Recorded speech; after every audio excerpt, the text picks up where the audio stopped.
आज तक लोगों को नहीं मालूम कि पूजन करने बैठते हैं तो सबसे पहले क्या करते हैं। पर सबसे पहला काम मंदिर में बिना पंडित के सबसे पहला काम कौन सा होता है? तो सबसे पहला काम होता है भगवान को धन्यवाद देना कि आज भी आपने मुझे इस मंदिर में आपका दीदार कराने के लिए, दर्शन कराने के लिए बोला। अगर पंडित साथ में होगा तो पहले वो मंत्र बोलेगा, स्वस्ति वाचन करेगा।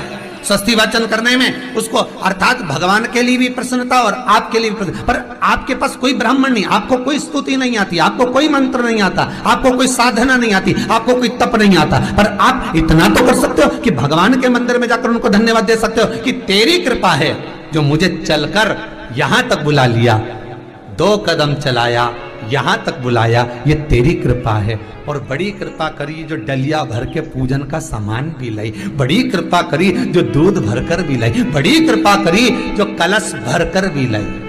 कितने लोगों का फायदा है कलश भरकर मंदिर ले जाने में? देखिए जरा कितने लोगों का फायदा।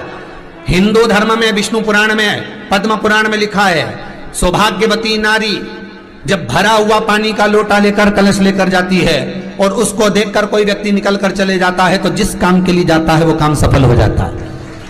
मंदिर का ही लोटा, मंदिर का ही पानी, सिर पे पल्लू लेके हर हर महादेव, बस शिव जी के चढ़ा रही और इतने प्रेम से रिझा रही। अब फ्री का पानी था तो एक लोटे में मन भी नहीं माने। अरे करा तो भगवान के सम्मुख में पहुंचकर अगर आप जल का पात्र भी लेकर जा रहे हो, भरा हुआ लेकर जा रहे हो, तो कितनी प्रसन्नता की बात है। हिंदू धर्म की रीति है, जिस पात्र को हम जल चढ़ाने लेकर जाते हैं उस पात्र में भगवान के चरणों का जल लाते हैं, खाली पात्र नहीं लाते। क्या लाते हैं? भगवान के चरणों का जल। उस चरणोदक को लेकर आए, घर में रखा, सबने अपने नैनों में लगाया, हृदय में लगाया, चित्तवृत्ति में लगाया। खाली पात्र हम लेकर वापस नहीं आ रहे हैं। शिव मंदिर में जब जब जाओ, जल चढ़ाने के लिए जाओ, पात्र तुमने शंकर जी को पूरा पानी चढ़ा भी दिया तो शंकर के चरणारविंद का थोड़ा सा जल पात्र में डाल के भले 2 बूंद लाओ, 4 बूंद लाओ, इतना सा लाओ, पर लाओ और उसको पूरे परिवार के नेत्रों में जब लेकर आए हो चरणोदक तो लगाओ। पर खाली पात्र नहीं लेकर आना। खाली पात्र लाने में ध्यान दीजिए, जब आप पूरा जल समर्पित कर देते हैं, जल समर्पित भी पूरा करना है, भगवान को चढ़ा रहे हो तो पूरा समर्पण होना चाहिए, पूर्ण समर्पण। इसलिए शंकर भगवान को अधूरा समर्पण नहीं, इसलिए श्रीफल भी पूर्ण चढ़ता है। शंकर जी के मंदिर में श्रीफल नहीं फूटता, पूर्ण श्रीफल। बेलपत्री भी पूरी, चावल का दाना भी चढ़ेगा तो आखा, फल भी चढ़ेगा तो आखा, फूल भी चढ़ेगा तो आखा। भगवान को कोई चीज खंडित नहीं चढ़ती, शिव जी को जल भी चढ़ेगा तो पूर्ण। जिस जल को चढ़ाने के लिए लेकर गए उसको बचाकर नहीं लाना है शिव मंदिर में से, संपूर्ण भाग, क्योंकि भगवान के चरण की रज जब हमारे घर में प्रवेश करेगी तो हमारा आत्म कल्याण तो स्वतः ही हो जाएगा। शिव करुणा कर ही देंगे।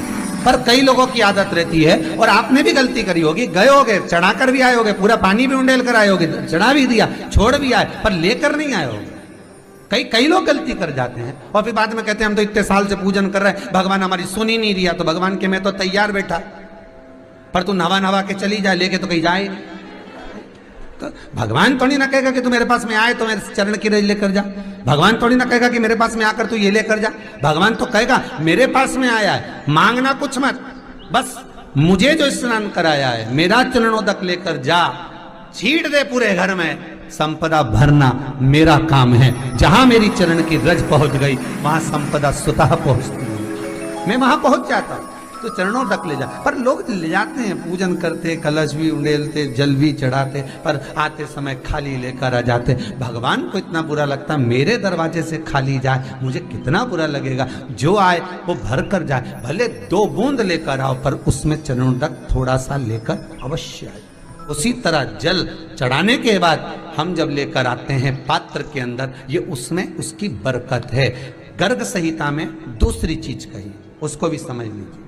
गर्ग संहिता में कहा गया, जब आप घर से जल लेकर जाते हो भरकर, तो ये सृष्टि की जितनी नदियां हैं, पृथ्वी पर जितनी नदियां विद्यमान हैं, जितने तालाब, जितने सरोवर, जितने कुंड, जितने विराजमान हैं, उन सारे तीर्थों का जल जब आप घर से लेकर निकलते हो तो वो तीर्थ का संपूर्ण जल आपके कलश में आ जाता है। और जब आप उस जल को शिव पर समर्पित कर देती हो और 2 बूंद चरणादक लेकर जब जाती हो तो शिव महापुराण गर्ग संहिता पद्म पुराण कहती है वो जल साधारण नहीं रहता, वो गंगा जल बनकर तुम्हारे घर को पवित्र करने के लिए पहुंच जाता है। वो पवित्र गंगा जल बन जाता, उसको लेकर प्रवेश कर जाता। हम बार बार कहेंगे भगवान के मंदिर जब भी जाओ ना, चेहरे पर प्रसन्नता होना चाहिए। किसी से मिलने जाओ ना, चेहरे पर अगर प्रसन्नता नहीं और ऐसे ही पहुंच गए ना तो वो श्रेष्ठता नहीं मानी गई। तुम तुम्हारी बहन के घर जाओ, सती मैया जलकर भस्म क्यों हुई? माता सती के भस्म होने का कारण क्या था? सती को पिता पर जितना क्रोध आया उससे ज्यादा क्रोध सती माता को अपनी बहनों पर आया कि मेरी इतनी बहन, ये 60 की 60 बहन मेरे सामने खड़ी रही और मैं आई तो प्रेम से मुस्कुराई तक नहीं। आप किसी के यहाँ जाओ और कोई के यहाँ पहुंचे और जाते से ही आप उस पहुंचे और कहा जी जी राधे राधे, जय श्री कृष्णा, हर हर महादेव, श्री शिवाय नमस्तुभ्यम, ओम नमः शिवाय, आपने बोला और उसके चेहरे पर प्रसन्नता नहीं आया तो ऐसे घर में जाने से कोई फायदा है क्या? और आप किसी के यहाँ जा रहे हो तो आपके चेहरे पर भी प्रसन्नता होना चाहिए, सामने वाले को तो हो, आपके भी चेहरे पर भी। मंदिर में जब जब जाएं, गुरु के दरवाजे पर जब जब जाएं, परमात्मा के चरणारविंद में जब जब जाएं, माता पिता के चरणों में जब जाएं, घर के बुजुर्गों के पास जब जाएं तो तुम्हारे चेहरे पर प्रसन्नता होना चाहिए। भगवान को भी लगे दुख भले है इसको पर चेहरे पर प्रसन्नता है, इसको अब दुख नहीं देना, क्योंकि इतना मुस्कुराकर ये मेरे मंदिर में आती है।